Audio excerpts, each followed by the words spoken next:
All right, morning everybody. It's Sunday morning. We're gonna go ahead and get started on getting this dirt that just got here with their dump truck. So I'm gonna hop on the Mini and basically just start all that dirt right there in that line. Just start loading it up and dumping it back over here, all that asphalt, and I'm gonna end up hauling all that off at some point. So let's get started. All right, we're making good progress. That's load number one. We probably went, I don't know, 75 feet. So, well, I said, no, we got to be more than that. But we're making good progress, though. Some of the stuff's rolling back into the ditch, so I'll have to clean that up a little bit. But for the most part, it's going.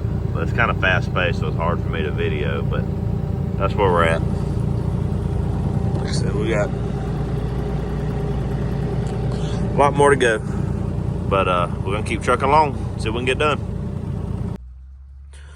All right, load number two hauled off. Of course, as I scrape this, I realize I'm losing some of the height on my driveway, so the ditch is a little more shallow, but this road was lower over here anyway. I'm sitting on the higher part now, so he's dumping that second load over there, and then he asked where the keys were at for that truck. I told him they were in it, but they're in the toolbox. He couldn't find them, so I'll tell him when he gets backed over here.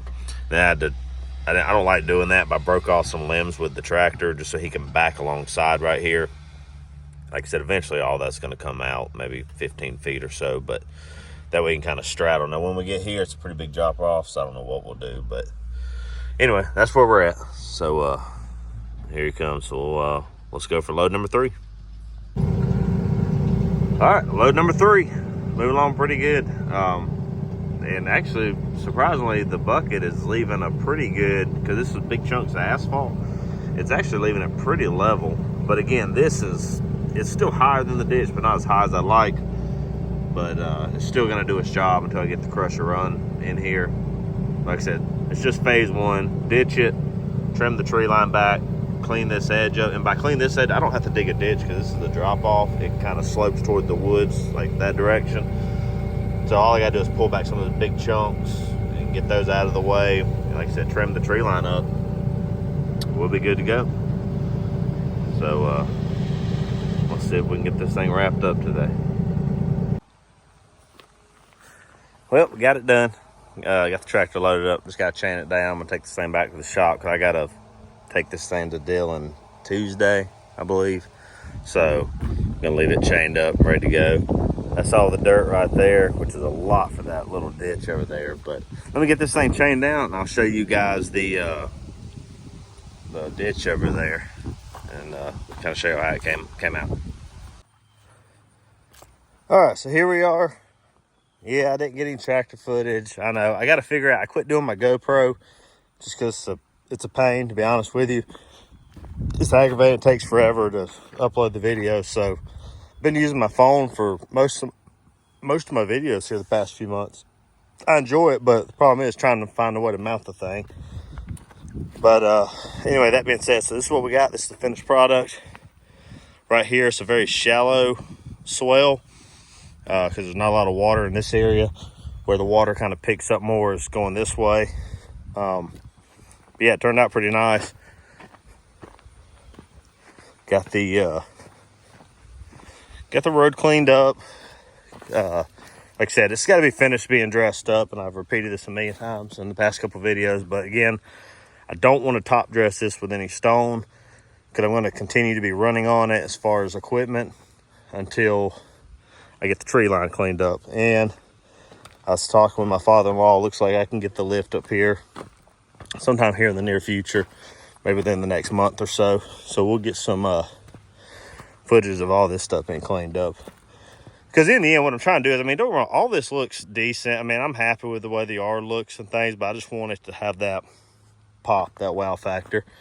Not that anybody comes up here, but, you know, I just put a lot of time into this and, you know, just want to enjoy the end product. But, yeah, so here it is. That's the swell. Like I said, it's a long one. It's every bit of 1,000 feet or more. We got all the dirt cleaned up in the driveway. If you look in the video from yesterday, you can see the where all this dirt was piled up right here where we dug the or where I dug the swell. Yeah, turned out nice. I'm not gonna walk the whole thing, but anyway, but yeah, it goes all the way down there to that other end. Everything turned out nice. House looks good, and I like directing the traffic this way to the house, because the way this house is designed, I don't know if it was years ago. So this is the front of the house, but the driveway and the road is over here. So when you come up, you see like the end of the house, which you can't see it from the road anyway, 'cause we're on top of a hill. But it's, I don't know, to me, I like this view better. So I don't know if at some point through these woods, the road that's on the other side, if there used to be an access point here, I don't know. You know, it's an older house, so probably had something else going on with it. But the neat thing about having, you know, people direct, you know, they drive from the house, and, you know, with the field here now, you know, it looks nice. So got that, especially now that huge water oak's gone that was in the front yard. That thing was, look at this. So you gotta be careful when you use recycled stuff, because you end up with like metal and stuff. But anyway, I'll save that for another tire. I don't know why I threw that down. Anyway, but yeah, that water oak. So that water oak's gone. You can look back at some videos. You'll see where brought the link belt up here, pushed it over, backfilled it. Grass came in great up there. I'll show you all that one day. Everything come in nice. But yeah, I mean, it just looks nice. The house is open. I still got to get rid of this tree. It's a sweet gum tree. Unfortunately, there's power lines on one side. And when I say one side, I mean, it basically goes under the tree. So I can't push it over. And the other thing is the house is obviously right there at it. So I'm gonna have to kind of limit, and then maybe once I get it limbed down, I probably can push it over. After that, it shouldn't hit the lines, but we'll take a look at it and see. That'd be a project for another day. But anyway, so yeah, I'm almost done with this driveway. Thank goodness, phase 1 complete. Got the berm dug, or the swell, ditch, whatever you want to call it. Work on the tree line next, then dress up this side, get rid of all this big rock right here. That stuff, just that's a lawnmower getter right there. But yeah, so that's it. I'll wrap this video up. Like I said, no tractor action. I don't use the GoPro anymore. I'm trying to look for a magnetic phone mount that I can, you know, basically magnet, you know, put it on the equipment and film. I know a lot of y'all like I know the before and after is all well and good, but you know, we want to see the footage of the machine. So if y'all know of something, leave it in the comments. That way I can, I'll order one. I've been looking for one, haven't found one yet. But yeah, so if y'all know of anything, leave it for me, and I'll check it out, maybe purchase it. That way we can start getting footage again. So thanks again for watching. I will catch you guys on the next video.